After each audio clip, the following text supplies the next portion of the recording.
Welcome, everybody, to the R&amp Catcast, a fan-based podcast focusing on Montana State athletics. We're two dudes named Ryan from the state of Washington talking about our dear Montana State. We hope you enjoy.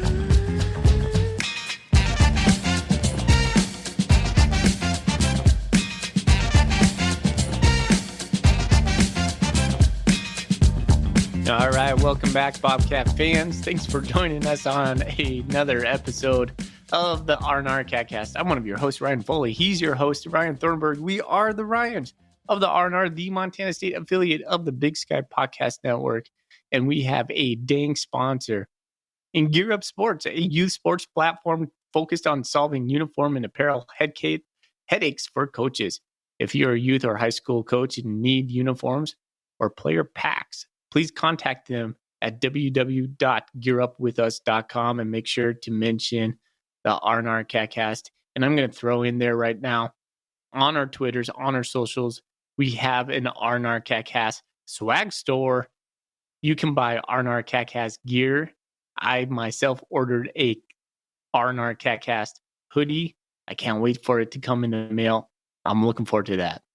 Gear Up Sports. It's pinned at the top of the Twitter page. Yes. Pinned. Put a pin in that.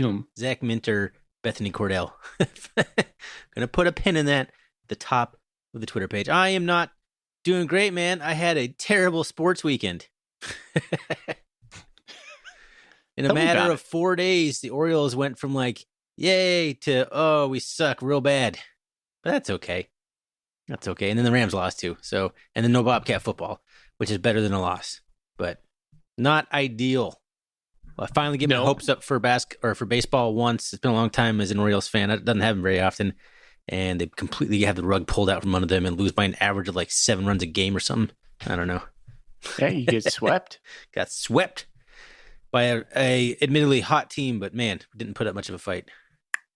No. I was thinking about you when I saw that score tonight. I was like, well, Orioles, not doing so hot. I knew it was over on Sunday after I saw that how that game went. I was watching part of that. I'm like, this series is over. Gosh, that's how it feels like to be a Cincinnati fan your whole life. So yeah, I get it, dude. How was your weekend? It was a little bit boring. No Montana State football. I hate the bye week, man. I mean, I like it because it's like a little bit of a breather, but honestly, by Wednesday of the bye week, I'm like, oh man, I wish we had a game coming up. And then we got to watch 3 games last weekend. Kind of boring. So yeah, I don't know. Hey, the Bengals look good. You go. Yeah, the Bengals got back on track. Joe Burrow righted himself, had a nice game. Jamar Chase went off.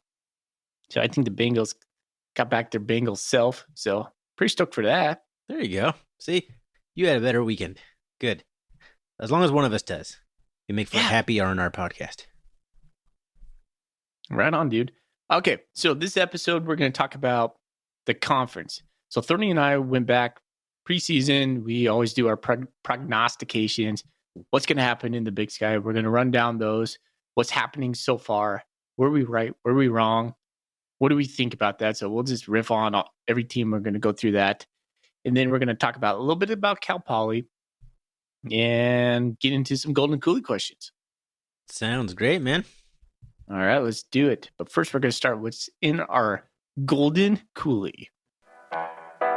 What's in your Golden Coolie? What's in your Golden Coolie is brought to you by Wilbur Ellis. Go see them for all your farming and fertilizer needs in the Golden Triangle. They are based out of Fort and Benton, I believe. So go find Shay Richter. He will hook you up. Foley, I got a Boson Amber, my friend. Whoa. Nothing needs to be said. No, you don't. How did you get that? I still have one. It's probably getting a little ripe at this point, but I still have a couple. That's restraint. That's just solid restraint.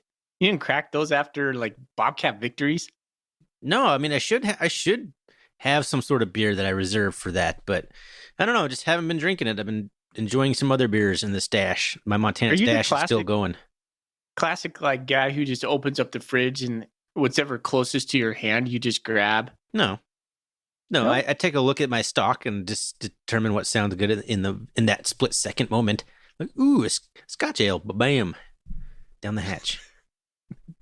Down the gullet. All right. Well, good for you, dude. Thinking of Fort Benton. Have you ever been to Fort Benton Fun Days? I have not. No. Oh man, if I'm just gonna say, one of the best times in the summer. Fort Benton Fun Days. Woo! Street dance at night. Man, had a couple good ones there. All right. Nice. Let's see here. I have the Mere Pond Pale Ale. One of my favorite beers of all time. Brings me back to the R&R. Not the R&R. What's the bar on Main Street? The Rock-and-R? The Rock-and-R. Mere Pond was one of the first beers, like craft beers, that was on when we were going to school in the early 2000s. And I found it at Rose Hours this week. I was like, man, I hadn't seen that in a while. Deschutes Brewery. You and I spent some time at Deschutes Brewery when we were in Portland last year for right. The Beaver game. Was it Deschutes? So, yeah, it was Deschutes. Huh. Anyway. Wasn't it? I don't know. It was some brewery, big brewery over there. I don't remember it being Deschutes. Maybe it was. It probably was. Anyway. Yeah, it's probably Deschutes. Anyways. Yeah. Brought the six-pack home, and I went out and did some yard work, and I came back, and my wife had cracked one. She was like, I didn't think I wanted a beer today, but I saw Mere Pond, and she was like, man, that just was calling my name. And I was like, yeah, let's go. So here we are. No, solid choice. Woo. All right, man. Hey, okay. Speaking of which, good time to pump this a little bit too, since we're pumping things today. You can always buy Golden Coolies from us. It's very easy to win one. But if you always want to support the show, you can find us on Ko-fi. Is it co/fee? Like, I don't remember. Obviously, we're so good at Co-fee. What'd I say? Co-fee, which is fi.com/rrcast. You can always purchase some coolies there. Help support the show. Thank you. Man. That's why I got out of the sales game, man. This is how I would sound on a sales call. And that's why I was not good at it. I don't like selling things. At least like in our socials, like there's probably a link in our like Twitter account or something. It's everywhere. It's everywhere. Man, that was bad. Anyway, press on. What's next on the agenda? Well, we typically talk about the presser and news that came out. Well, there was no news for the bye week. We'll get into all the conference stuff here. Wait, there was some news. There was? Tommy Malott may play. Well, I was going to get into that. I was going to talk injuries, but okay, Well, it came out of the press conference. Sorry. You made it sound like there was no news at all. And I was like, this is what. Well, he's slated as an or. Yes. Well, that's news. It's news. He's back on the depth chart. Yeah. Coach Vegan said he's made progress, but I love what Coach Vegan called him a physical specimen. Tommy Malott, when playing, is a physical specimen. And he's not up to the physicality right now because he's been kind of bummed. So he's bummed. He's been bummed emotionally. You guys send Tommy Malott a lot of just hugs. Moping around. Yeah, just moping around. But no, yeah, he's got to get up to his, he's got to train a little bit, get up to his physical peakness, as Coach Vegan would call it. So, here, buy or sell, Thorny. Tommy Malott, 10 plays. Buy. I'm going to sell. I don't think we see Tommy. No, I mean, you're probably right, but I feel like if Tommy is fully ready to go and cleared by the doctors, I think he kind of has to play almost. Yeah, I just don't see the need to press it quite yet. Yeah, I don't know, there's a thread on Bobcat Nation. Should we play Tommy? I don't think there's a real camp of like no. Yeah, there's a real There's not a real clear, obvious choice here, but I don't know. I just got a feeling Vegan would play him if he's fully ready to go. Maybe not much. Do you think Vegan is married to Tommy Malott in some weird way? Like, does he play Tommy Malott against better judgment? That's a good question. That probably deserves a whole episode. I don't know if it's Vegan or if it's house right or both of them. I mean, that infatuation is warranted if that's what it is. But I don't know. It's a good question. Oh, that's a good question. I mean, Chambers is kind of Vegan's guy because he recruited him, or not recruited him, but he coached him at Wyoming, and then obviously that connection worked well enough that Chambers followed him to Montana State. So you'd think if Vegan had that for anybody, it would be Chambers. Man, I was so wrong on Chambers. And we talked about this on the pod before, but when he first came, when we first got that news, I was like, seriously? Come on. Like, why are we muddying the waters with Chambers right now? I was so wrong. Yeah. So wrong. I don't know how. I certainly didn't think it'd turn into this. I didn't hate it, but I was like, what is he going to do here? He's not going to start. So it just made no sense to me that he would come here and be like a career backup. That's not at all what transpired. So glad that guy's a Bobcat. Yeah. I love talking to him this summer. He said the exact same thing. Loves being Bobcat. All right. Some other news. Let's see. Scotty Humphrey, not surgical. Could be back in a couple weeks. Same with Jacob Trimble. Jacob Trimble is not surgical as well. Which puts Jacob Trimble out. Guess who's number one on the depth chart? Our boy. The Cal Poly Shredder. Marquis. Let's go. Yeah, exactly. The Cal Poly Shredder. Marquis, the Cal Poly Shredder Johnson. I love it. It's a lot. It's a big nickname. Coach Vegan talked about him at length. He's like, we got to get him some more touches. However that looks, he said he's not a running back. He's not a wide receiver. What he is a fantastic playmaker. He needs to get the ball. Thank you, Brent Vegan. Thank you. He also said Taco Dollar is moving along nicely. Could be right around the corner. That's something we hadn't expected. Caden Dollar is going to be out. Probably surgical. Not going to come back. And JT Reed still kind of in the air. Haven't heard any news on them. Coach Vegan didn't say anything about that. He did say, in general, we are better than were in August. And that's pretty predictable for Brent Vegan teams. We tend to be better down the road. We're going to hopefully hit our stretch because we have a tough slate of games coming up. So when he said we're better, he means we're a better football team or we're better on the injury front? We're a better football team. Okay. So all around. Good to hear. And last thing to report, Coach Vegan was wearing a blue shirt with a blue tie. Same stinking color, blue on blue. I hadn't seen that look from him before. Very sharp. Yeah, thank you for the fully vegan dress watch, like what he's wearing. Got to keep us updated. Yeah. It's a very important discussion that people need to know. For those who didn't see it, you're painting a picture of Brent Vegan sitting up there, stuffed into a suit in front of that backdrop. The little Bobcat heads all over it. Nice gelled hair. He's got that, and he's got that look. Blue shirt, blue tie. Although I had to scroll in real closely. The blue tie had a pattern on it, but exactly the same slate color as that blue shirt of his. What do you mean you zoomed in? You took a screenshot took your fingers on your... took the... Yeah, you actually blew it up. Like, what's going on here? And zoomed in on Brent Vegan's outfit. I did. That's right. Oh, fully, I love it. Yep, I love it. That's what I do.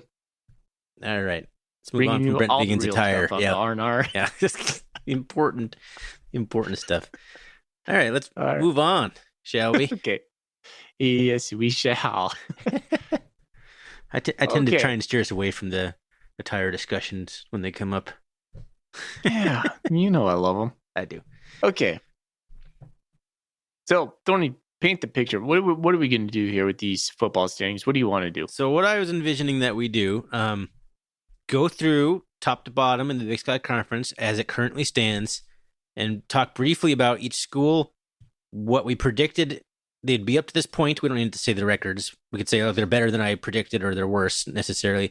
And maybe just kind of talk about how your opinion has changed before, in the preseason when we did our entire pick every single game for every single team and predict the order of finish to see how right or wrong we were and kind of just how the narratives changed. I think it'd be kind of fun. Okay. It's going to be a conversation. It could be a conversation, so we're going to have to keep it snappy.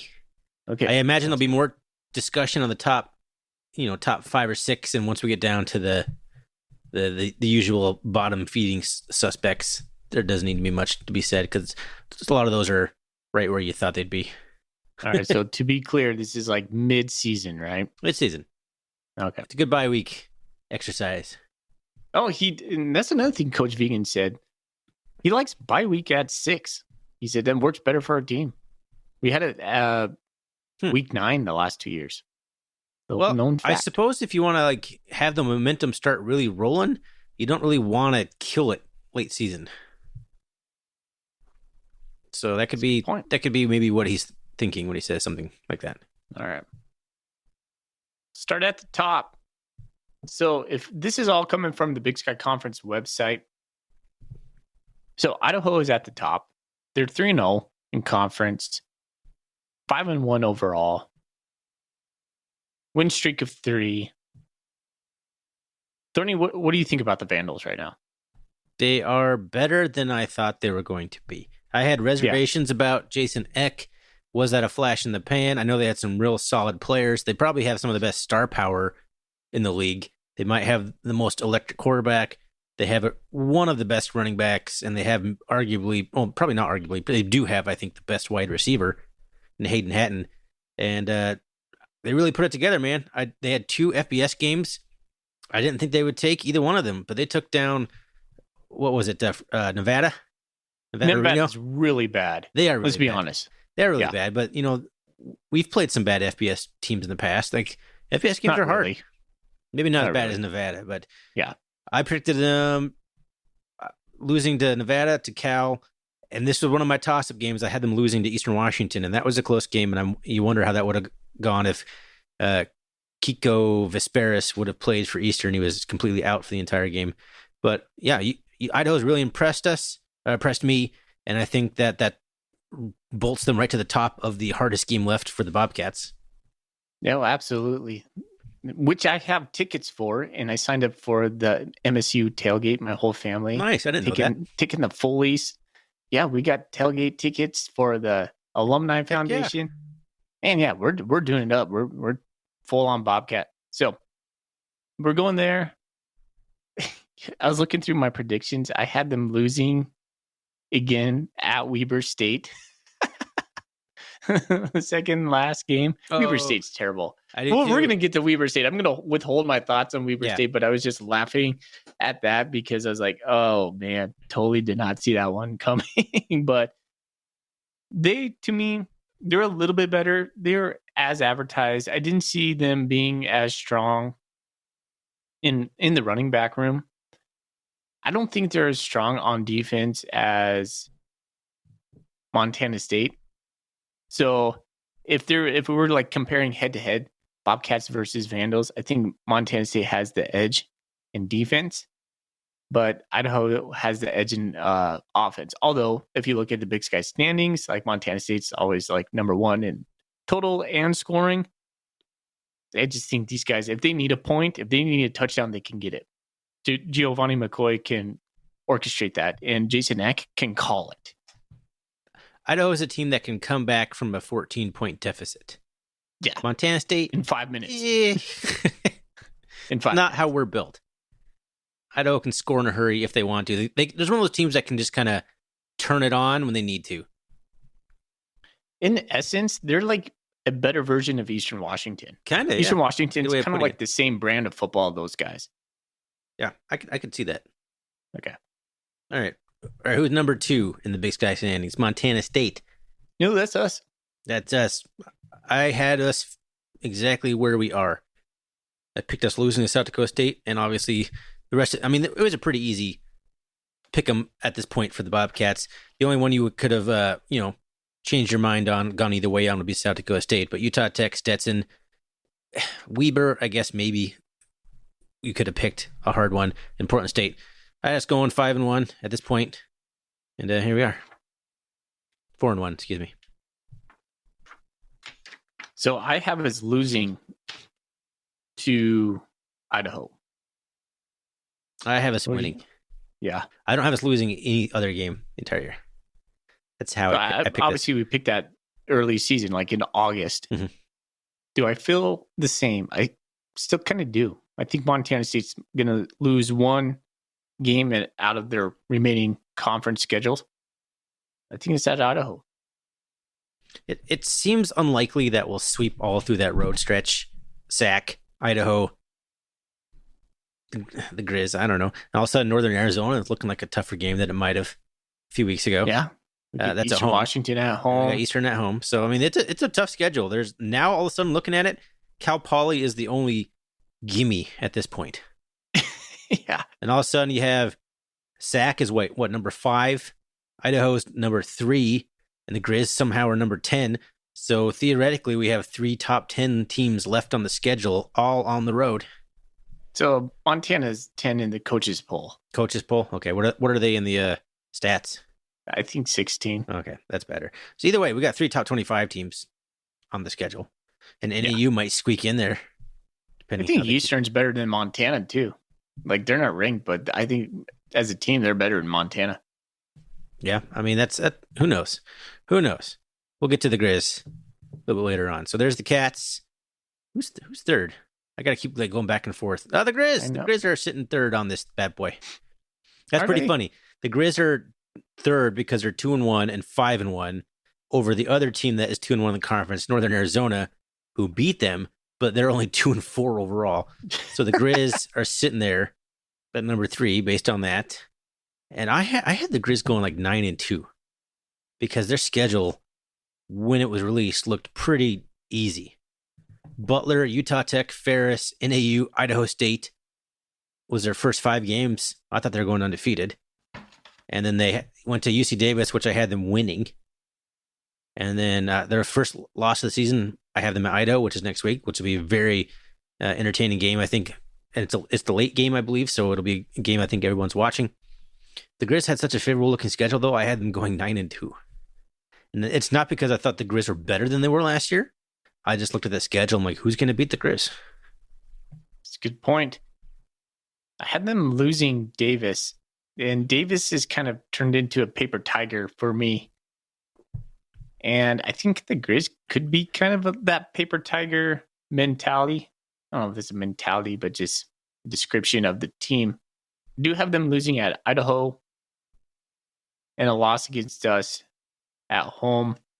Although, I don't know, I spend more time thinking about the Cat Grizz. I could see a scenario where they pull an upset against Montana State at the end. I'm not going to predict that. Let's not we even don't predict speak that into this podcast. It's not even exactly. But you go on like a good 5-mile run and you start thinking about stuff down the road for the Cats. You go through these predictions. You're like, okay, well, very they common could get that thing.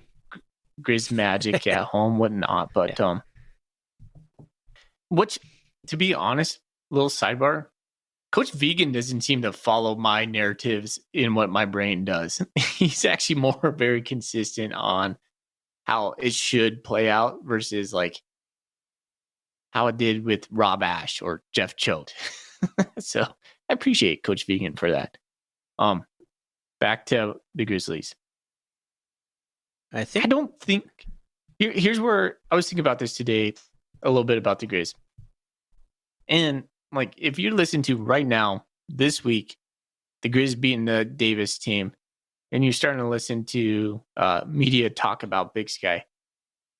Well, you know what? You're going to get a lot of Grizz stories. Like, oh man, like they caught something. Clifton McDowell, their passing offense, Aaron Fonts, all these guys, these big time players that they have scored. And you're right. But here's where the Grizz are going to struggle, Thorny, because we all know this. Comes back to this, and nobody's talking about this. You win and lose games on your fronts. Montana's front, their offensive line and their defensive line, they just don't have it. They're okay. Their defensive line doesn't have the depth. Alex Gubner, really good player, no doubt. He gets hurt. He gets worn out throughout the season. Whatever happens to him, simply don't have the depth behind it. And the offensive line is very categorized.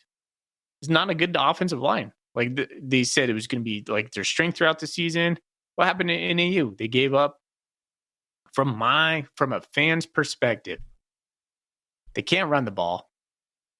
They're hoping to pass the ball right now. I just don't see them winning in the trenches, and we know that's what it takes later on in the season. I think once they've settled on Clifton McDowell, that will help them in the short term. But now teams can key in on stopping Clifton McDowell. The Grizz have ran the ball more. Get this. The Grizz have ran the ball more than any team in the conference. But they sit 5th in yards per game. They're averaging a measly 3.7 yards a carry. They ran the ball more than the Bobcats have. I mean, they have an extra game. But really, we are more than doubling them up on yards per carry. We're averaging 7.6 yards per carry. They're at 3.7. We get twice as many yards per carry as the Grizz do. Yeah. Did you think Davis was going to come out thinking Clifton McDowell was going to toss it around 30 sometimes? And that's what I'm saying. Like, that was part of the element of surprise. Clifton McDowell came out. They weren't prepared for that. And UC Davis didn't have their stud running back either, which helped the Grizz. But honestly, it's like once if the Grizz settled into an offensive identity, I'm not sure that's good for them. Yeah, well, if they keep it close against Idaho State, then we have a little bit more to worry about. If they actually beat Idaho State, then Idaho. Excuse me, Idaho. Dude, don't do that. Don't do that. Then we're having a different conversation. I don't predict Idaho's going to lose that game, but if they do, okay, well, here we go again. Kind of deal. Okay, I'll say one more last thing about the Grizz, and we're going to move on, and it's the Idaho game. I think the Grizz can hang in this game. They have a pretty good running defense, good enough. If they can slow down Idaho's rush defense and force them to throw it, they have a lot of interceptions, and if they can slow the game down offensively, as in like eat up time possession and have like sustained long drives, I think the Grizz can have a shot in this game. Clifton McDowell seems like the guy who's going to not necessarily throw bombs, but he'll scramble for 5 or 6 yards when you need him to and keep drives alive. He reminds me kind of Matt McKay. You told me that, and I was like, huh. He's a little too cool in the pocket. He stands there just flat-footed. Maybe he goes to his reads a little bit better, but he throws these just kind of floaters that are just begging to be picked off. And he'll run. He doesn't look to run. He's a good enough runner when he does. I don't know. He reminds me a little bit of McKay, and I feel like he's gonna get sacked for a strip sack soon. He comes very close to it because he's too cool in the pocket. He's too cool. Against a better defensive line, the Grizzlies are going to struggle. Yeah, I think McDowell's going to get eaten up by a good line. Okay, moving on. Northern Arizona, man. Woo! Whoa! What? I thought NAU was going to be terrible this year. Although I did have them beating North Dakota because that was my flyer. I'm like, yeah, NAU seems to have one crazy weird out-of-conference win per year, and that's what I picked. But they did not win that. So they started off 1-2, and then all of a sudden beat the Grizz in Flagstaff, took Sac State down to the wire on the road, and then went to Ogden and just smacked around Weber State, who is in a complete free fall. We will get to them. But all of a sudden, man, NAU 2-1 in conference. When was the last time that happened? They kind of caught lightning in a bottle with their freshman quarterback, and it's giving Chris Ball. He's kind of like a cat. He's got 9 lives over there in Northern Arizona. Yeah, that kid might save his job. Yeah. I don't know what to think about these guys. Like I said, they kind of have that lightning in a bottle feel right now. And a little bit like when they took Sac State to the wire and then they just hung it on Weber, you're like, okay, there's a little bit there. There's some juice there. Some juice. Yeah.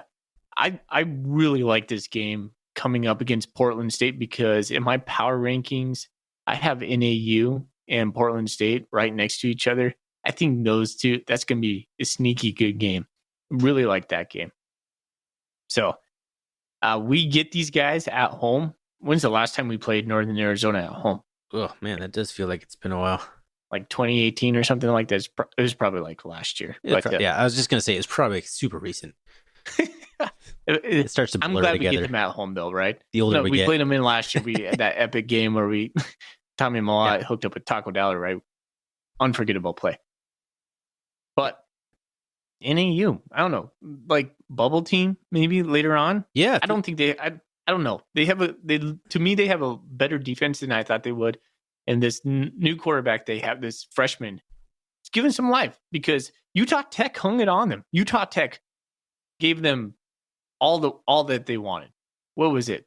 36-50? Yeah, it was like 56 to 30 something. Yeah, they lost by like 20, giving up 56 points, and then turn around and smoke the Grizz, who smoked Utah Tech. The sport makes no sense. Yeah. That's why the transitive properties are stupid. Never judge anything based on that. So example A. But if you look at the rest of their schedule, they got 5 games left. All but one of those is winnable. Portland State at home, they can win that game. UC Davis is at home. That's looking winnable right now. Yep. They go to Bozeman. That's probably gonna be a loss. Then they got Northern Colorado at home. And then the last game, if it's coming down to it, they go to Eastern and win that game. Where are they sitting right now? They are overall 2-4. So if they finish, I would finish 6-5. Yeah. 7-4, 6-5. Yeah. Yeah, 6-5 is probably not going to do it. They're going to have to win out probably. They're the UC Davis of last year. Yeah. I mean, that would be winning a lot of games in a row at the end. But they're probably going to suffer the same fate if that happens. Unless they can beat the Cats. Weird things happen against Northern Arizona, too. It's a weird team. In Flagstaff. Yeah. Get them out of their little fancy 10,000 foot high in the sky dome. Playing on top of Mount Everest over there. Jeez Louise. All right. Yeah. Chris Ball on his 7th life over at Northern Arizona. Sac State somehow 4-1, but only now 5th in the standings because they're only 1-1 in the conference. So a lot of teams have only played 2 conference games. So we got this next 4 teams all stuck at 1-1 in conference but they've all played 5 games total, and that's varying success. We go all the way from 4-1, 2-3, 2-3 to 1-4, but they're all right there in the same standings in the Big Sky at 1-1, starting with Sac State, who honestly I think is also looking better than I kind of thought that they would be. Although I had them finishing 6-5, and they're kind of on pace to do that, I suppose. I had them losing to Idaho. I had them losing to Stanford, which a big upset. I mean, maybe not a real big upset, but an upset. That's a Power 5 win. That's a good notch under the belt. But then I had them losing down the line to Montana State. I had them losing to the Grizz, and I had them losing to Davis. So I had them finishing 6-5 overall. But now they got Stanford win under the belt. They're looking good. Looking good at 5-1. 4-1. They're not looking as good as I thought they would look, though. I don't think the defense is holding a candle to where I thought they would, given the fact that Andy Thompson is their head coach. I thought they'd be better on defense. The 2-quarterback system is not there this year. I thought the 2-quarterback system worked better for them than what I'm currently seeing. I think Sac State is good. A little bit overrated right now. Yeah, I don't know if I'd put them at the 5th best team in the country. But what does that show? That says like properly rated, overrated, underrated, slightly overrated. Slightly, right not significantly. No, they're just still good. They're still a good team. Mm-hmm. But like if Montana State, Idaho is tier 1, Sac State's not in that same tier. No, I don't think so. And as found out, as Sac State losing at Idaho, although that's a pretty close game. Maybe if Idaho goes to Sac State like this weekend, maybe Sac takes that one. So maybe it's not. I don't know. Sac State's right there, I think. But they're not quite in that same tier, I don't think. They got a game against Northern Colorado. Ugh, okay. So they're going to keep their winning ways. That's going to be a big game, man, when we travel to Sacramento. It's going to be a real tough game, too. Thorny, is it Stingers up, Stingers down, Stingers halfway? Semi-stinger. Semi-stinger. I'll just leave it at semi-stinger. That's probably where they are. I think Sac State has it in them to compete for a Big Sky championship this year, but I don't think they have the same juices they've had under Troy Taylor. So they have Montana State coming up. That's the big game. Like us, we're gonna talk about that coming up in 2 weeks. I'm already looking past Cal Poly, right? Well, they got Northern Colorado, Montana State, Idaho State. They go to Montana, which I think the Grizz are going to be like, that's their game. Besides the Cat Grizz, they've been circling Sac State because, just because, right? And then they have Cal Poly, which they should win. And then they have the Causeway Classic against UC Davis. So they're going to have some pile-ups and wins for sure. But they're going to be like they're 7-4, somewhere in there. Yep. Yeah. They're still in the fight for seed, and I think they can attain it. Yeah. So, but they're not going undefeated. No, they're not going to win out for sure. Okay, who's next in this 1-1 log jam? Unless there's anything else you want to say about Stingers. Semi-Stingers. Semi-Stinger kind of life. Who's next? Man, I'm having some navigation problems over here. Eastern Washington. Okay, thank you. 1-1. 2-3 overall. 1-1 in conference. Click on Eastern Washington. So, Eastern. Let's start off against North Dakota State. Lost 10-35. I watched that game. They looked okay for a while. But then we were all thinking North Dakota State's going to be North Dakota State. And, lost 10-35. Kind of feels like that. They won against Fresno State. No, excuse me. They lost in Fresno overtime or double overtime, one of the two. Yeah, double overtime, 31-34. And that raised my eyebrows a little bit. I was like, okay, maybe they have a little juice offensively. Southeastern Louisiana, watched that game. I thought those two teams were fairly well matched. The score doesn't indicate it because they got some late scores there, 40-29. And then they beat Davis at Davis 27-24. And then they lost to Idaho 36-44. I predicted that they were going to beat Idaho. That was a loss on the Vandals that I had penciled in. Eastern looks better than I thought they would be. Yeah, I mean, if you go and look at Southeast Louisiana was a ranked team at the start of the year. They're sitting at 0-6 now. They haven't won a single game. So that win that they thought that looked good, it's no longer a good win. That's what's weird about this, man. You can say like, oh yeah, the Eagles had a ranked win. Yeah, it doesn't matter. It's more important where a team finishes when you beat them. Like Weber State, we went and smoked the number 10 team on the road. That's not the number 10 team in the country. But it could have been, though. They could have been when we played them. That's the thing about these whole things is like, sometimes when you beat a team so bad, they just start giving up. We saw that against Eastern last year, right? We had the ranked win against Eastern. We went into Cheney, and then they kind of fizzled out. You talked about that all the time. You make a point about that. It was Weber the same thing. Did we just crush Weber's spirit to the point where they're just like, I don't know, man, it's just not going well this year, and they just start disbelieving? Yeah, it's possible. But when you look back in the playoffs at your season, a week 3 win over a number 10 team that went on to lose every single game after that just doesn't look as good. That's all. It's a good point. That's all. It was a great win in the moment, and I'll never downgrade the win, but it ends up not being as impressive based on how that team finished their year. So Southeastern Louisiana, clearly not a good win anymore for Eastern Washington. I thought that they would beat Idaho, but I have a few games, just a few games on my spreadsheet here marked as toss-up games, and I put Eastern on this. But yeah, Vespers being out, I think, hurt Eastern in this one.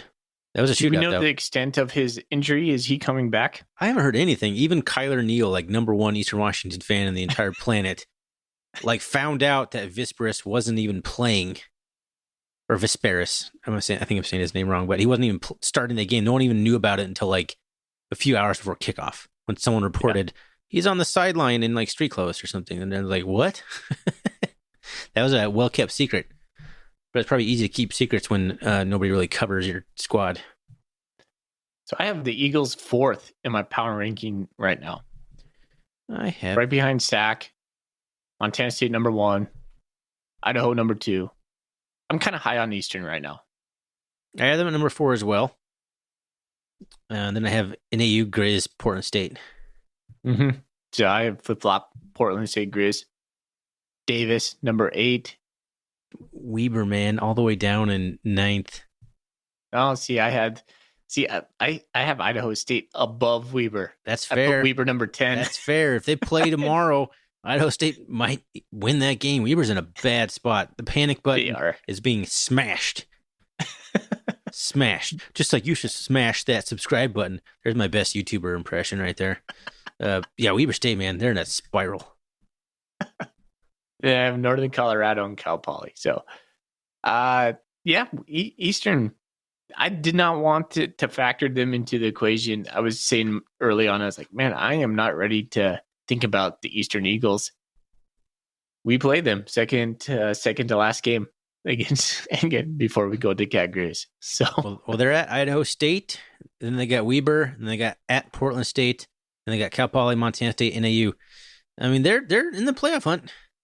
Yeah, but so if you go into the stats real quick, I was just looking this earlier. Their defense is not great. No, that's not a shocker. Their run defense is pretty bad, right? Yeah. And guess who's pretty good at running the ball? Your Bobcats. Yeah. Well, I'm saying I don't think I'm too concerned about Eastern Washington game for the Bobcats, but I do think that they have a shot at the playoffs. I had them going 6-5 overall this year, and that's still a possibility. I had them coming out of the gate weak though, like just 2-3. Do you feel like I feel like the FCS is just a weird thing right now? Like anything past number 5? It feels like there's no good football teams anywhere in this entire subdivision that exist outside the Big Sky or the Missouri Valley Football Conference. Yeah, like if you're number 21 on the FCS rankings, you're gonna get murdered by Sac State. Exactly, right. Murdered. Although I don't feel like it was like that like 10 years ago. Playoffs.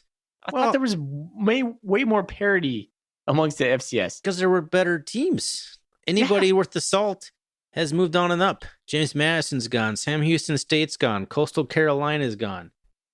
I mean, the list goes on. If you want to go further back, you got App State's gone. Georgia Southern's gone. Yeah. I'm missing teams here too, but there's a lot of people have left.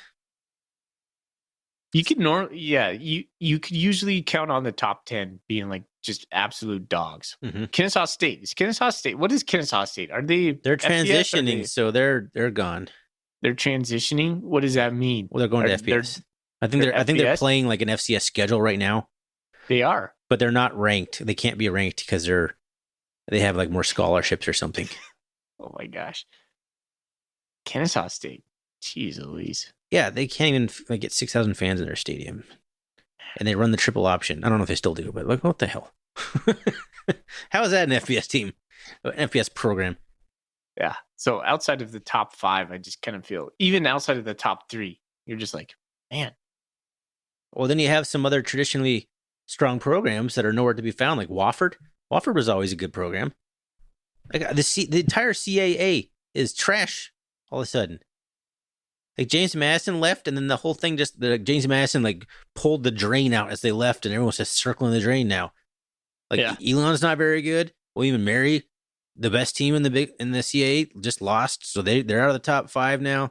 It's like that conference that used to be like the conference, man.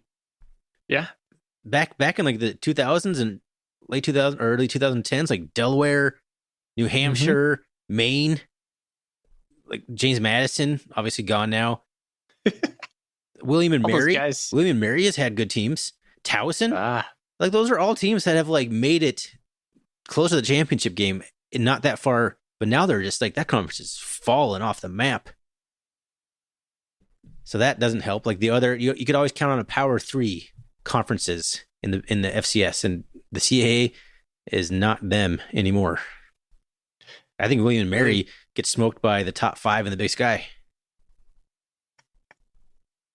Really hope we save FCS for the next 10 years. Be really great. Yee. Yeah, we're gonna have teams that you can't even like spot. Like they're gonna say the name and you have no idea what state it's in. It's weird because like I don't want to be in a conference or in a division where only like 3 games matter. Mhm. 3-4 games matter. Like if we're really in a division where it's the Dakota schools, Montana State, Idaho, come on. And like, to be honest, like, what the hell are the Grizzlies doing? Like, why are you 16th in the nation, Montana? I'm calling you out. You have like the best, you arguably have the best stadium in the whole world as far as FCS stuff goes. Like, let's be honest, Ryan. Like, their stadium, really nice, right? Oh yeah. Can we acknowledge that? I can Bobcat acknowledge that fan? that's the best stadium in the FCS. Yes. You have great support, fan support, great Facilities. facilities. They got the Champion Center. Yo, They have one of the biggest budgets in the Big Sky. yeah. So what's the deal? I don't have a problem with you guys being 16th in the nation, whatever you are. Like, we kind of poked the bear a little bit, pun intended. But if we're trying to get the FCS to be a conference, or not a conference, I keep saying that, a division where we need to be competitive and have at least good football, we need more than 4 teams at the top. And then there's this drastic drop off. It just feels, I don't know. Well, the good news is Idaho has bolstered those ranks. Yeah. So they weren't even in the FCS, 5 years ago? So they've dropped back down and then proceeded to be terrible. But good. It's good to have Idaho being good is good for everybody. We'll see. Here's what's going to happen though. Jason X going to take a job somewhere else. Probably. Right. He's on all these coaching lists already. So here it is. It's going to come. It's going to go. It could happen for Montana State too. Coach Vegan could go take Nevada's job next year. Right. We don't think he's going to be, like you profess. He's a kind of a loyalist kind of guy, and I tend to agree. But there's those jobs out there. It's not going to be Nevada. Well, you never know. It could be something akin to that, right? Yep. We're getting off tangent. Yeah, we're off a tangent here, but yeah, I think if Vegan does leave, it's going to be for a program that's already in good shape. I don't think he's not a program builder. I think we mentioned that on an episode 2 ago. We were talking a little bit about this, and yeah, the Grizz with everything they have should be top 10 all the time. Yeah. The kind of fun. The weird thing is though, they have, like, if you look at it objectively, they've lost one game to a team that's kind of hot. They just had a weak schedule and they've looked bad winning. Basically their style points are really low, and that matters. That does matter. You can't squeak by a Division II team. You can't look mediocre against a non-scholarship team and expect to be ranked in the top 10, even if you're winning. All right, moving on down. What do we got here? Who are we even just talking about? We're talking about Eastern Washington. Portland State. Interesting team. We got to start speeding this up a little bit. Portland State. Tougher than I thought they were going to be. I had Portland State finishing 4-7, and they're already, they're 2-3, right? So they're sitting there half the wins I predicted them to get. And if you look at their remaining schedule, they have a big one at Northern Arizona. Then they got Northern Colorado, Eastern, UC Davis, the Grizz, and Weber. I mean, I'm not sure the playoffs are in the cards for Portland State. Looking at that little gauntlet there, but they're certainly a winning record, I think, is within reach. Yeah, they could be a bubble team. They're better than I thought they would be. Sachere was a better quarterback. I wasn't aware of Dante Sachere. He was a dude. Like, absolutely, like, really good quarterback. Their game at Northern Arizona, like I said, sneaky game. They're probably going to beat Idaho State. They always play Eastern Washington like dogs. Did they play Idaho State? Yeah. So the next game. Oh, I have it wrong on my little typo thing. That's funny. Yes, you do. I remember this now. Okay. So they play Idaho State, then they play Eastern Washington. I'm going to say that's a win. I say they go WW right there. And then they play UC Davis. Right now I have them above UC Davis. So they could go win, and then play Montana right before the Cat Grizz game. That could be a sneaky game for the Grizz. Yeah. That's on the road. Yeah, exactly. That could be a loss for the Grizz. And if that's a loss for the Grizz coming into the Cat Grizz, like that's like I said, that's like season over, right? Like Montana's like has to win out right now because they played a Division II team. No, Portland State does an easy first 5 games to pick. I have them exactly at 2-3 with exactly how their record has transpired. Because they were just easy games to predict. You have Oregon, Wyoming, loss. A university you've never heard of, North American, win. Cal Poly, who I projected to be like, I have Cal Poly finishing 3-8.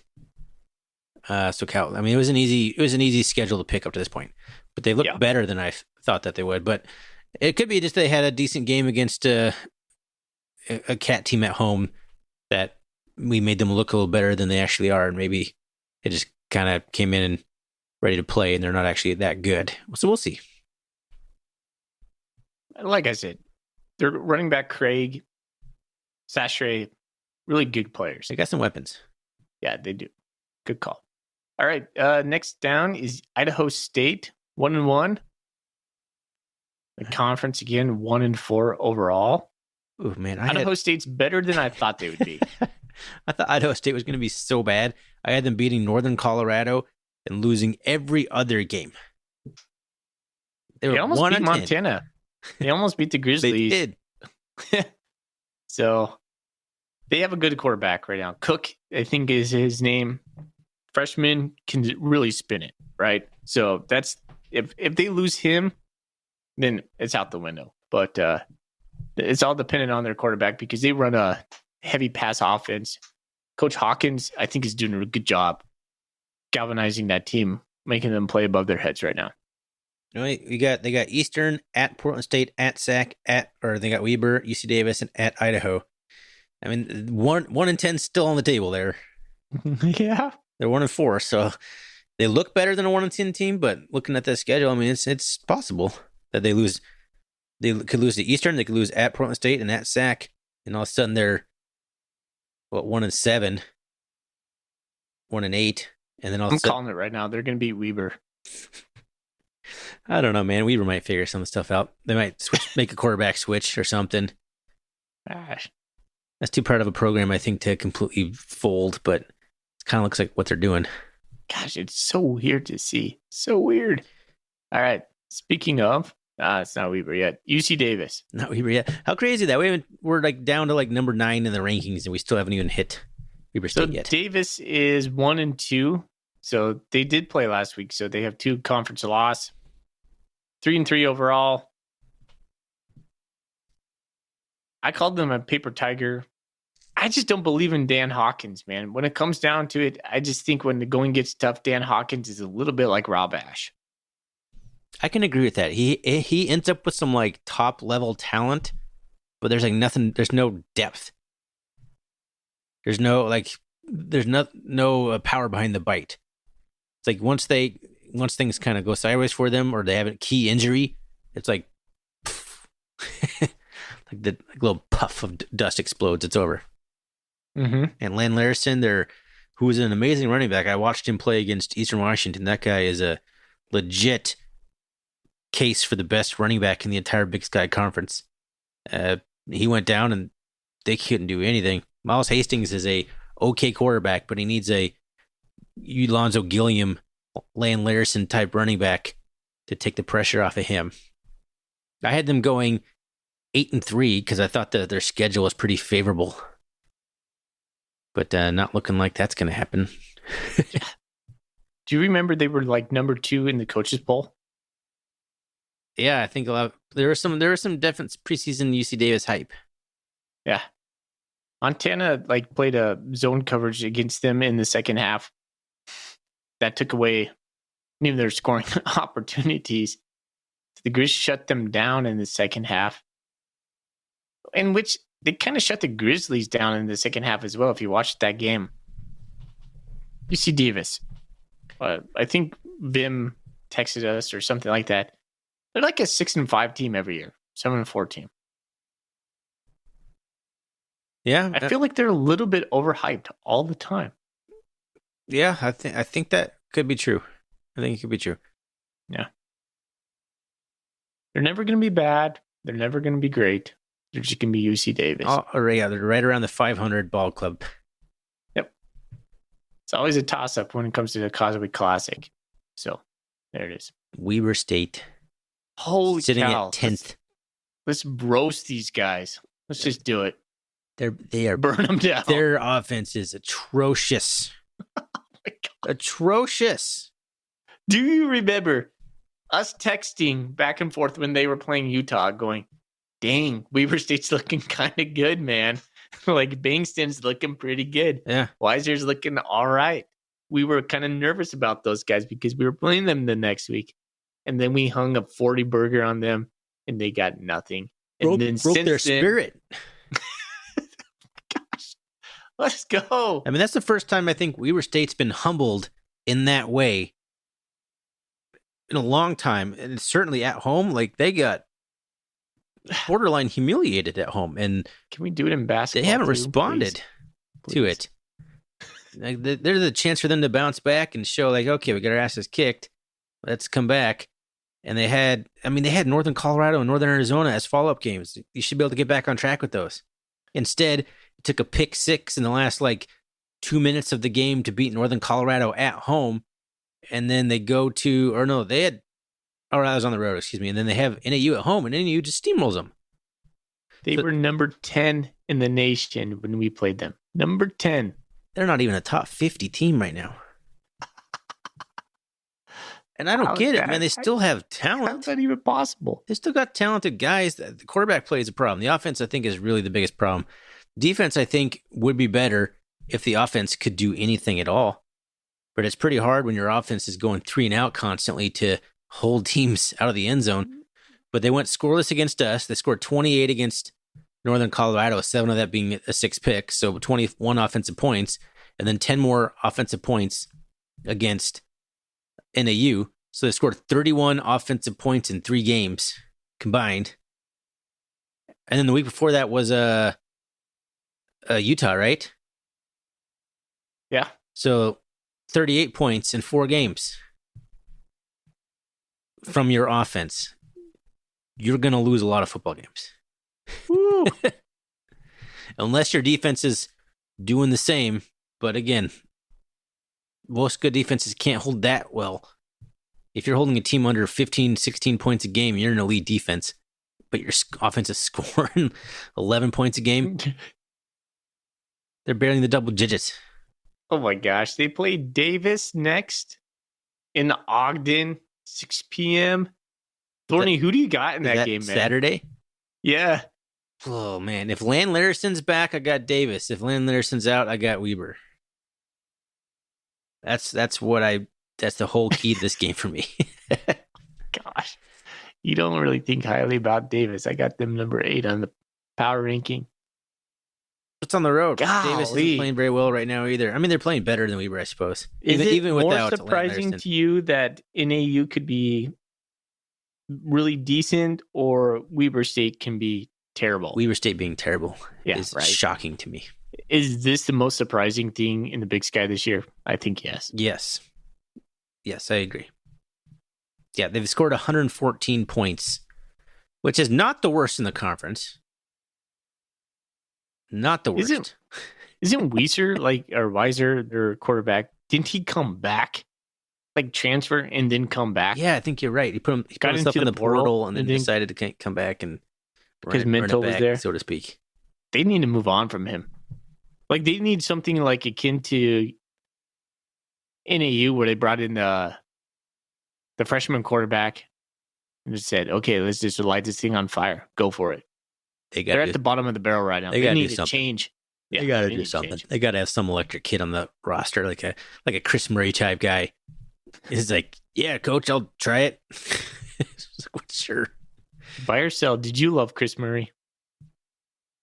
Why do you harp on this? Love is a strong word, but sure. If I have to choose between love and not love, yes, I loved Chris Murray. Yeah. It was Chris Murray's fun best to game. watch run. South Dakota State. Yeah, I agree. That really gave me hope. If he can pass like that, he's going to set this conference on fire. But he could not consistently pass like that. But, man, he could run. He could run the ball. He's the exact same quarterbacks we have now. Is he? No, but he's the same mold. He's like the beta version of something that we've taken into like the release stage. Buy or sell. A quarterback Tommy can run all Malott. over the place, but not so good throwing. Buy or sell Chris Murray over Tommy Malott. So that's no way. No way. No. Buy or sell Chris better. Murray over Sean Chambers. Sell. Buy or sell Chris Murray over Jordan Reed. I don't know. Buy. I don't know anything about Jordan Reed. Buy or sell Chris Murray over Troy Anderson. Buy. Ooh. Okay. Because then we could use Troy Anderson next to him. All right. Chris Murray was a better throwing quarterback than Troy Anderson, and that's not saying hardly anything. Oh my gosh, I'm blanking on the guy we used to root for all the time. Tall drink of water from Meridian, Idaho. Rovig? Tucker Rovig. Buy or sell Chris Murray over Tucker Rovig. I'd probably sell that one. I like Rovig. Rovig's getting better. Yeah. All right. Why are we doing buy or sell on Chris Murray's? I don't know. Why not? He hasn't played since 2017. I could go on. Can you? There's not many more quarterbacks. The only one you missed was Travis Johnson. Travis Johnson? We could go back further. We could go Corey Carpenter. We could go Travis Boulay, Daenerys McGee. Okay. Jack Rolovich. Let's go. Let's not buy or sell Chris Murray on every single starting quarterback that the Bobcats have had since they joined the Subdivision 1AA. Time, man. We do not have time. We're an hour in this podcast. We haven't even finished our rankings. We haven't even talked about Cal Poly. We haven't even answered our Golden Coolie questions, which we have some from last week because we put a pin in them. All right. So, geez Louise, you're right. Time. I'm glad we wasted 5 minutes on Chris Murray. Let's do the last two teams simultaneously. Cal Poly, Northern Colorado. They are who I thought they were. They're bad. Yeah. I think Cal Poly's a little bit better than they were last year. Cal Poly is better than I thought they were going to be because they don't look like the worst team I've ever seen in my entire life. Yeah. But not far from it. Northern Colorado should be playing in the Frontier Conference. Yes. And I still think like Montana Tech would beat Northern Colorado. Northern Colorado should go rehire Ernest Collins. Yep. Because at least he could win 3 games every year. Sometimes he could win 6. Sometimes he'd only win 2. Stupid fire. This is stupid fire. I don't know. I mean, yeah, we don't need to talk about Ernest Collins either. Deep dive into this podcast. People listening to us like, who's Ernest Collins? People don't even know who Ernest Collins is. Dan Hawkins. I mean, I'd buy Dan Hawkins over Ernest Collins, but okay, let's. All right. Well, there's the biggest guy. I was wrong on quite a few teams here, but that's what you do. The season shapes your viewpoints, and all of a sudden your schedule looks tougher or easier based on the other team's performance. I mean, that's just how it goes. Yeah. So, are you feeling better about Montana State's second half of the season now than you were in the beginning?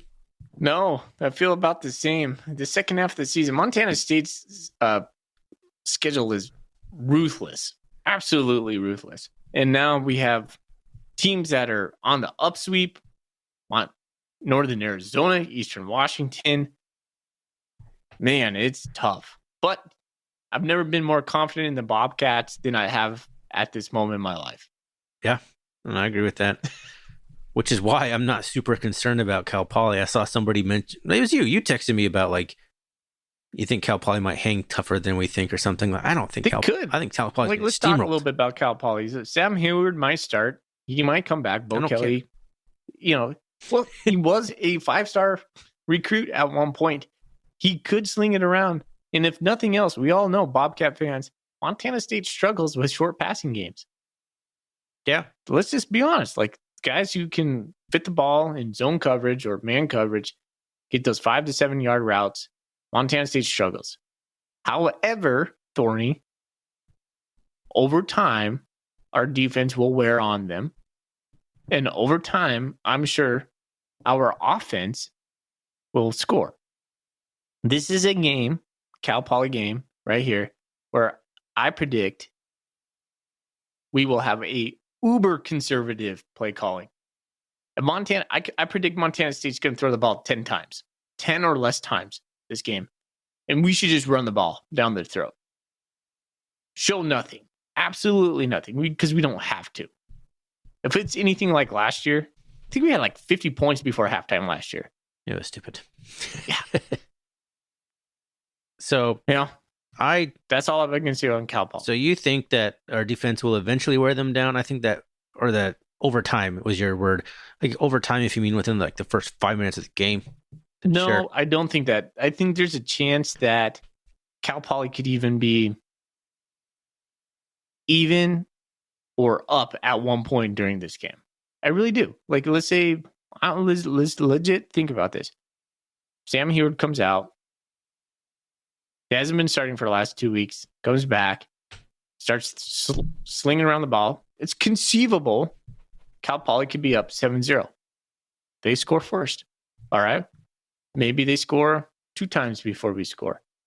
I just don't think they have the horses. We know they don't. They're not. They can't match Montana State. Montana State should win this game, hands down. If they don't, holy cow! If they don't, we're gonna have a pod. Oh man, we're gonna have a pod. We're gonna have the longest pod that we've ever recorded. Yeah, I'm just saying that it could go really bad for Cal right away. I don't see us. I think there could be an adjustment period with our defense. I'm just saying it's a possibility. Sam Heward's going to wish he stayed at UW riding the bench because he's going to get sacked into the ground. He's going to get piled driven into the ground. He's going to get killed. I think if you would ask 10 Bobcat fans, they're probably going to 9 out of 10 is going to say that. I'm just saying we're very rational Bobcat fans on this board. Not me, not I think right we now. Are. I think we are. You and I are very we are middle of the road Bobcat fans as far as like, you don't try to get too high. Don't try to get down too low. We call ourselves like vanilla ice cream all the time. Yeah. I mean, I professed at one point during this podcast that Montana or University of Montana's field is the best in the world. I kind of take that back. It's not the best in the world, but in the FCS, yes. You did put a qualifier after you said that. You said it. Okay. You said it, yes. But yeah. Right. I don't know, man. Sam Heward, the Bobcats have the second most sacks in the entire FCS. We do? Yeah. Number 2, baby. Man, keep them coming. Give me some stats. Oh, man, I posted them on the Bobcat board earlier. We are pretty high in some categories that you wouldn't necessarily expect, and I got to go find where I put that if you want me to go back to it. Yeah, I don't know where that was. All right. But I think I read it in between classes today. It might have been the FCS stats poll. Where did I post those steady stats? Man, we're so good at podcasting. Say something else about Cal Poly while I do this, or something. Do something. Don't just sit here and watch me click.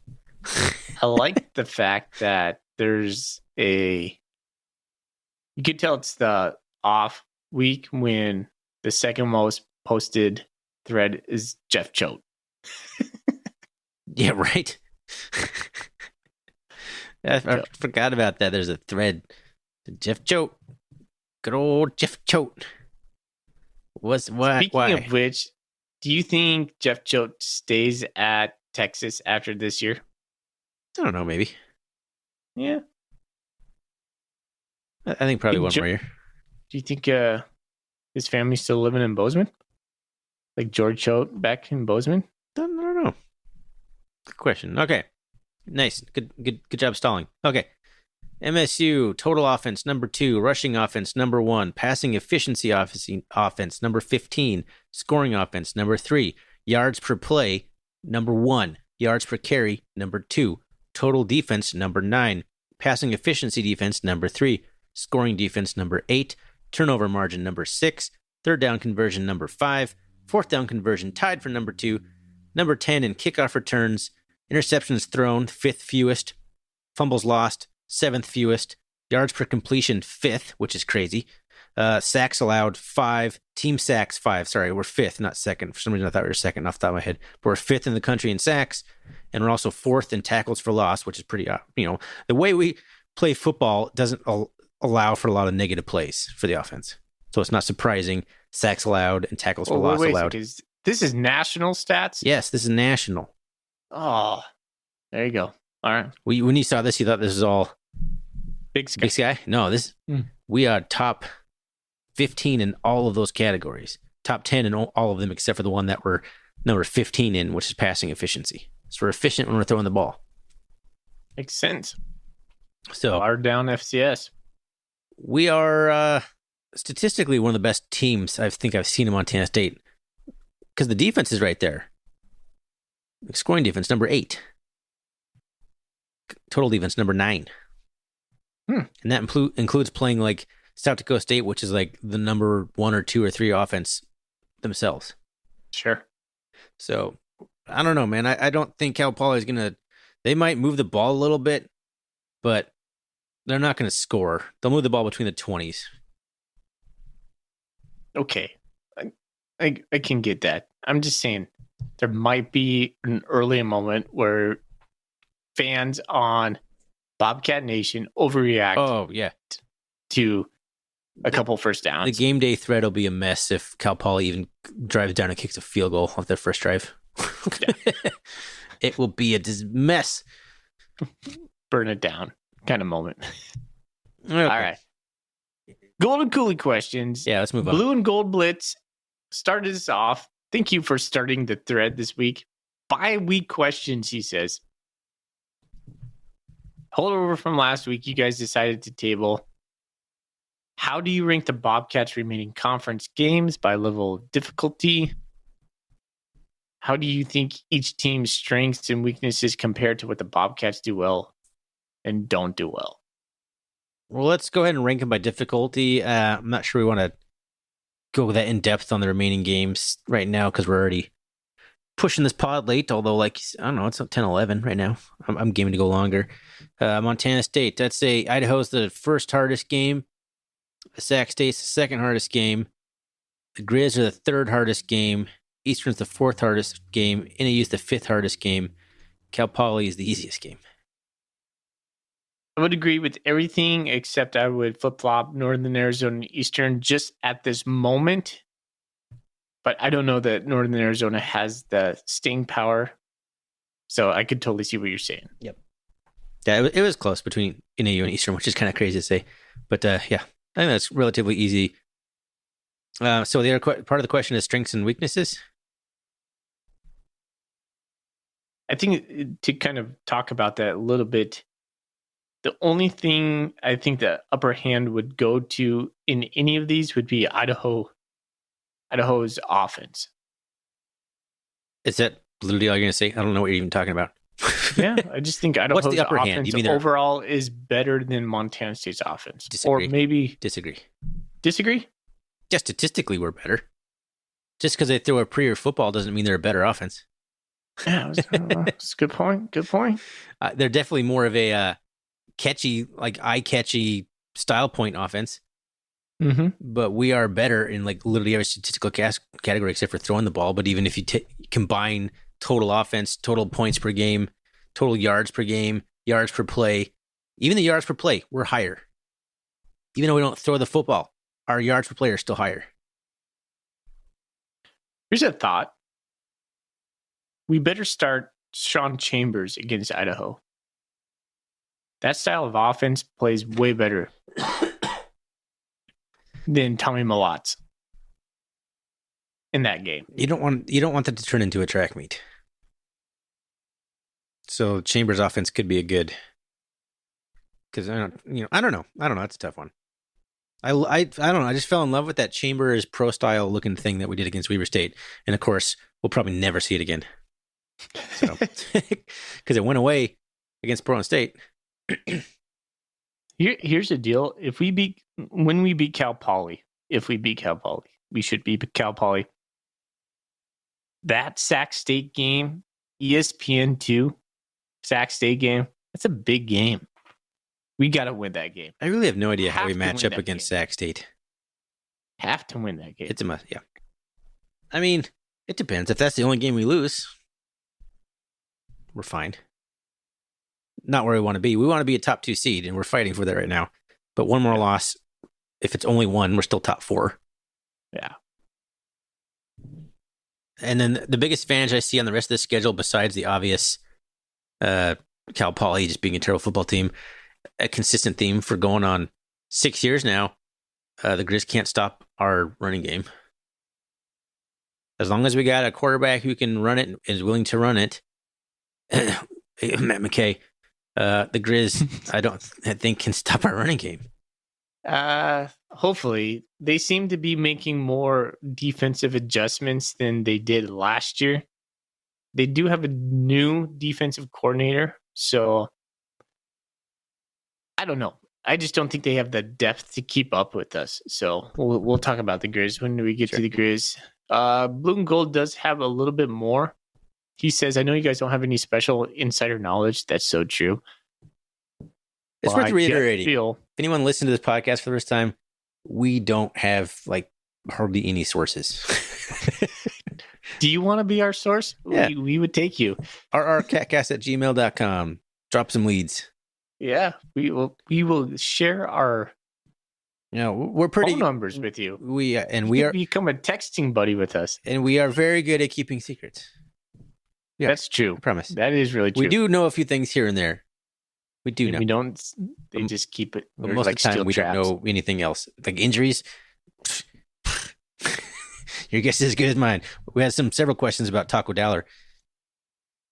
Yeah, I was just about to say that. So Bloom Gold Blitz says, when do you think Taco will be back? When Tommy will be back? When will Scottree be back? I don't know. Dan, should we do Scottree as a red shirt? Yes. We talked about that last week. Both of us seem to agree on that. Scottree should be a red shirt. Taco will be back. Ooh, I'm going to put it at Eastern Washington. Tommy will be back at Eastern? No, Taco. Taco. Okay. Yeah, I can see that. Or we don't really need to Montana rush him back. Kickers. We don't need to rush Taco back. Or Tommy. That's Tommy. the thing. Yeah. He wouldn't be. I'm so not high on Tommy lately. I was thinking about that today. You're getting a little lower on him than I think probably you should be. At least how I feel about it. Bring me back. I am pro Chambers, but I'm not anti Tommy. There's a fine line between we don't even need Tommy. I don't know if I don't want to go that far. I don't know. Yeah. Okay. Yeah, I don't know. Tommy is back this weekend possibly. So there's the answer on Tommy. Probably asked that before the press conference. Mid South Dakota State game, and so you just it just seems so long ago. Is it smarter to build the offense around Chambers solely because Tommy is just likely to get hurt again? Is that a question from that's me fans? My Golden Coolie question, I guess. That's such a good Golden Coolie question. And it's because it's something I just thought of, just right now. Tommy's gonna get hurt again. I hate saying it. Hurt guys get hurt, like you said. Mm-hmm. He's proven himself to be not that durable yet. Mm-hmm. And I mean, Chambers has been in and out too, but it seems like Chambers overall has been more healthy during his time at Montana State than Tommy has. Neither of them are healthy. That's why you need them both. Yeah. Do you start being Chambers the 1A situation solely because he's more durable so far? I don't know. We don't even need to answer it. Just throwing it out there. No need to answer it. I would agree with you. I think we're more multiple with Chambers. We talk about this all the time. I think Chambers should be QB1 going forward from here on out. You listen to all the national media. Listen to Sam Herder. Who does he think? Sean Chambers. Listen to Colton Nuanez. Who does he think? Sean Chambers. They don't come out and say it right off the bat. The R&R is going to tell you Sean Chambers should be the starting quarterback. At least Ryan Foley's going to see that. And I love Tommy Malott. I have a Tommy Malott t-shirt. I wear it all the time. I think we're better with Sean Chambers. The elephant in the room, Ryan Foley's picking Sean Chambers. Digging in, I like it. Somebody on Bobcat Nation's Day said, "Is like at this point, it's without any question that Tommy is the more dynamic offense with Tommy." I'm like, is that without question? Because I have questions about that. I think we're almost more dynamic with Chambers. Yeah, who said that? That would be opposite in my brain. Yeah, somebody said that in the, I don't know, Why Play Tommy, I think I imagine where that came from. I love Tommy a lot. Yeah, Cat Rattle 5 people says, are like casting me as like Foley hates Tommy Moore. I don't. I like the way our offense looks better with Chambers. I'm definitely not a complain about society guy, but that's one thing that happens right now. If you don't like, if you're not a fan of someone, like they say you hate him. It's like, that's not true. Like I can like two things at once and like one more than the other. That doesn't mean I hate one and like one. It's like they don't have to be opposites. Yeah, CatGredo5 said, I don't think there's any question we will be running. Oh, dang it. That's not who I thought. Tony likes both Chili people. Let's go. Yeah. Oh, yeah. We have a question about Chili, right? Do we? I hope so. Yeah. Keep going down your Golden Coolie questions. Do we answer that one? What was even the question? Good Lord. Yes. Blue and Gold Blitz. We did answer. Was that the injury question? We only have one more from Colorado Cat. Colorado Cat says, what is one thing you hope the coaches change in the second half of the season? What's one thing you hope they don't change?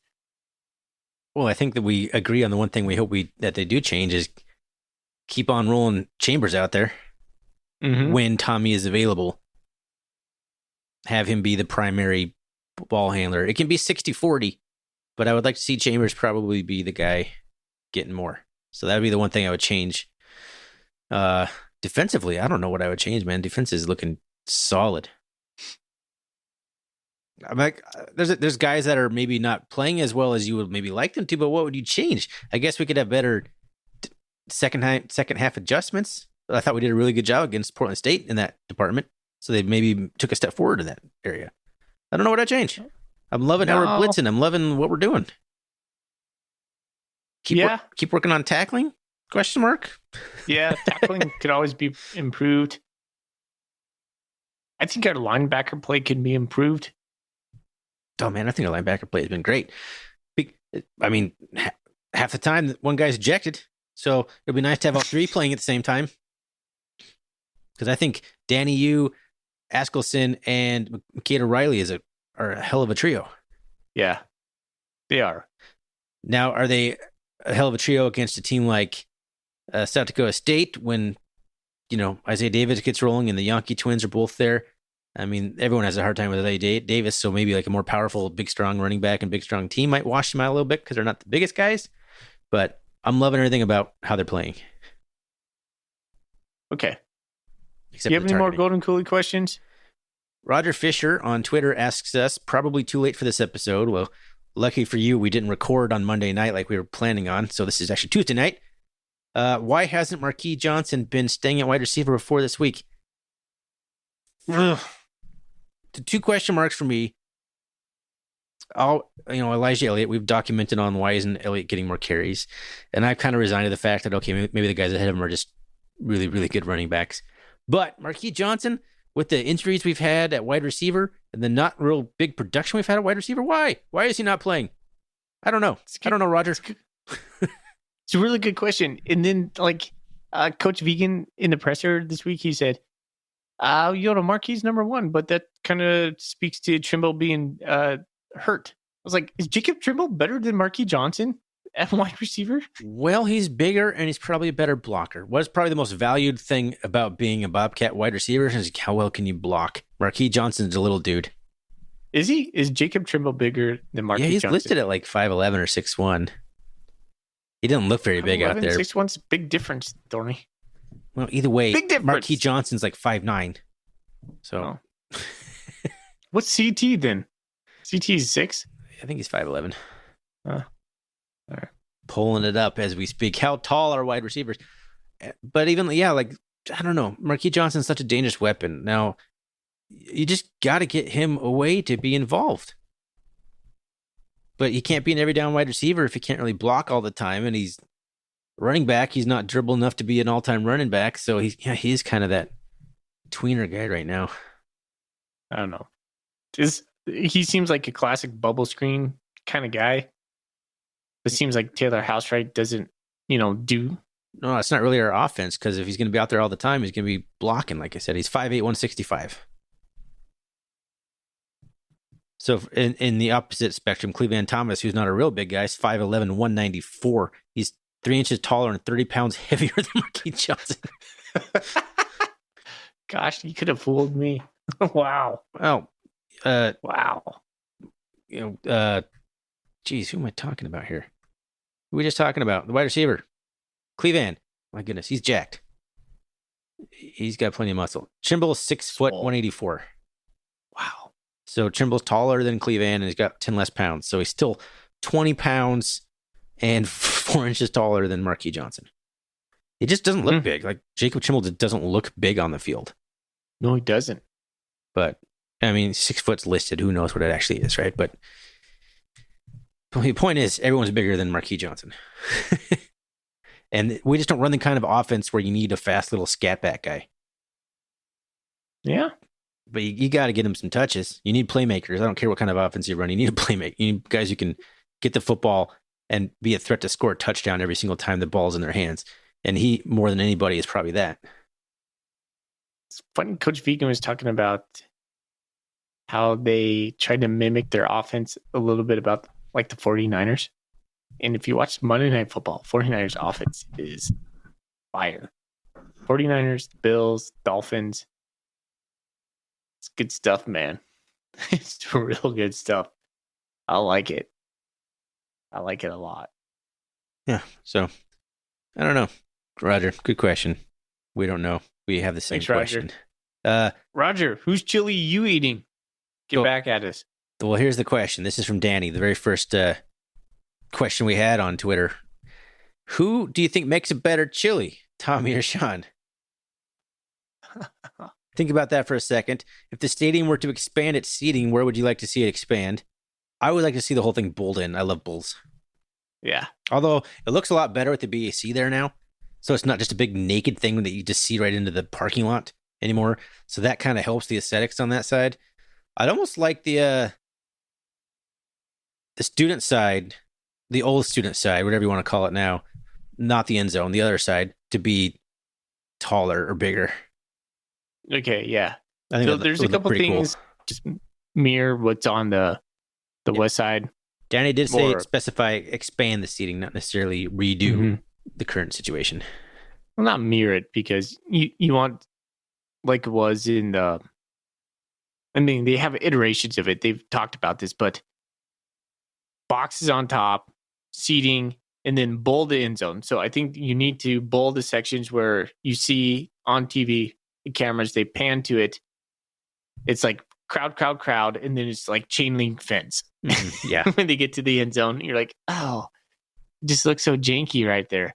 They need to have that bowled in right there, connecting to the BAC. And then I think you're good. Yeah. So have both sides bowled in, so there's no gaps right there. That would reverberate the sound waves. And one thing I really liked about the Grizzly Stadium is like how steep their seating is, because then this creates like a wall of fans, and then the sound just bounces off that. I think that they've done a really good job of that. Montana State could benefit to copy a little bit of that. I mean, Montana State has a really great fan experience. 22,000 fans coming. We're doing good at selling it out.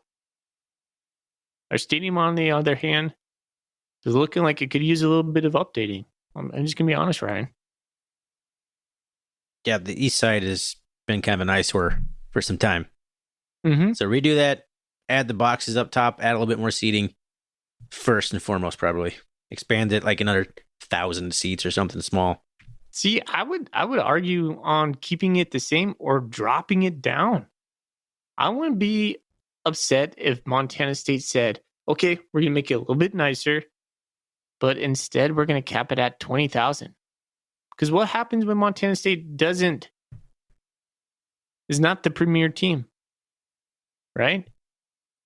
Yeah. You've always said, you said this in the past. You said a stadium with fewer seats is always better than a stadium with more. Well, that was mainly for basketball, but yes, it also is true for football. Mm-hmm. I'd agree. But give me those small gyms that are packed versus a big cavernous arena like the Brick that's like 25% full and the sound just dies. Like Gonzaga. Gonzaga's a perfect example. Yeah. Okay. There's a balance in there. Yeah. There's a balance. There's a balance. Who has a bigger impact on the game this week? Danny, you or Askelson are two, quote, dangerous headhunters, quote. Danny. Yeah. No, I'm going to go Askelson because I talked to him. That guy's awesome. I'll say Danny, you, just to be contrarian. It's a good question. I don't really know. They're both good in space. They're both got speed. They can both cover, which is probably what you're going to have to do. I imagine somebody will be trying to sack. Who goes more blitzes? Or do either of them even blitz? I'm not sure. I've seen either of them on a blitz too much. Askelson, maybe I've seen blitz once or twice. Yeah, we bring him sometimes. I'm not sure I've seen Danny blitz before. Blitz. Yeah. So I'll say Askelson because he might get a sack. Okay. Okay, so who makes a better chili, Tommy or Sean? The big question. You know, Sean's got those California peppers. So I was thinking, if you like spicy, you're going to go with Sean. I feel like Tommy's going to make some sort of like venison type chili. Being from Butte. Mm-hmm. I'm going to go with Sean on this. Yeah, I don't... Just because California roots. I'm not sure Montana. I'm not sure Butte. Exactly known for chili. I mean, people love chili, don't get me wrong, around here, but I don't know. I'd probably go with Chambers. Yeah. He spent some time in Wyoming, which is, as you know, has Chugwater chili, the infamous, world-famous Chugwater chili, which you probably don't know. We did ask Bill Lambrey about it, remember, when we interviewed him, because I saw signs for Chugwater chili. So he's been in two places known for chili. So I'll go Sean Chambers as well too. Plus he's older, so he's cooking takes experience. He's cooked more chili than our young friend Tommy Millot. So once again, I'm sorry, Bobcat Nation, I'm picking Sean Chambers over Tommy Millot. All right. Tommy Millot would be very meticulous and like measuring out all of his ingredients. Chambers would just cook with love. He would measure with his heart.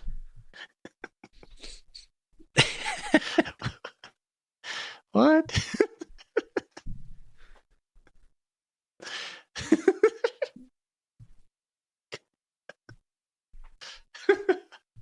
And did you say something like that? You just give me.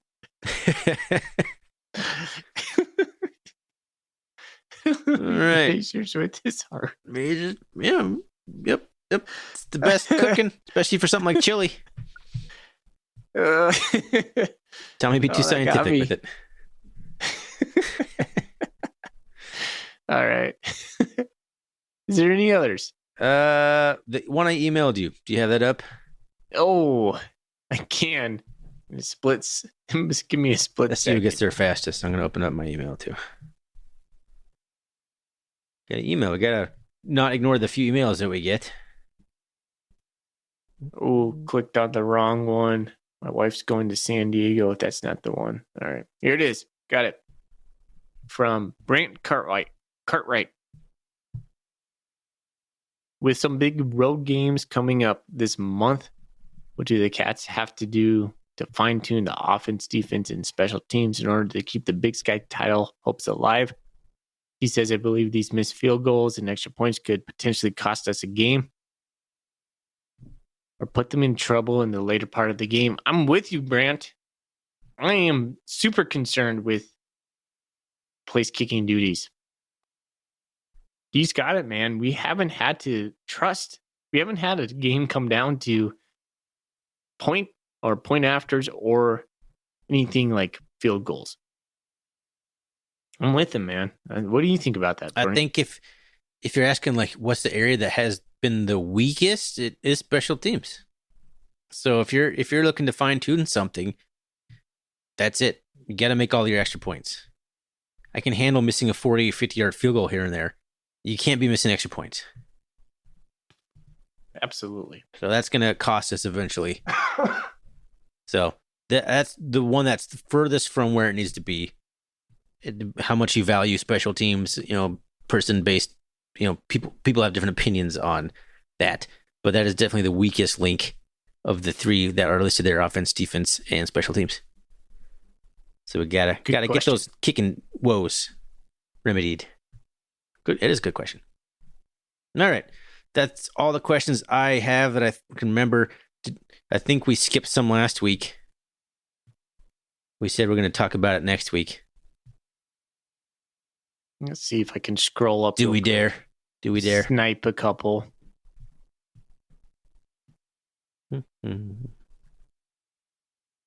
91, Cat Lung gives us the Tommy Chambers debate. We might have hit a lot of it naturally at this point. I like on our Golden Coolie questions, people just answered the Golden Coolie question. Oh, yeah. Because they're good questions, and then people come like, and then they just feel like answering. For sure. Yeah. Catbot has why aren't the Bobcats doing something like this? And he has a picture of like the what is that hamster? Oh, the dramatic hamster, like on the giant video board behind a team kicking a field goal. I've seen some teams putting just big silly things on video boards when other teams are kicking a field goal, which is kind of funny, but it's also kind of lame. Like it's kind of interference. I don't like that kind of stuff necessarily. It's hilarious. Don't get me wrong. Like that big hypnotoad for TCU. Hilarious, but can you do that? Is that not illegal? Somebody did it. It's been done this year. It seems to be like a thing this year, so you know that it will be banned real quick. If it's a thing that more teams are doing this year, the NCAA is going to come out and say, "Yep." Okay, yeah. I just scrolled through page 23 and 24. I'm not seeing anything that we haven't talked about. Alrighty. All right, who are we picking then? I'm going to say Brant.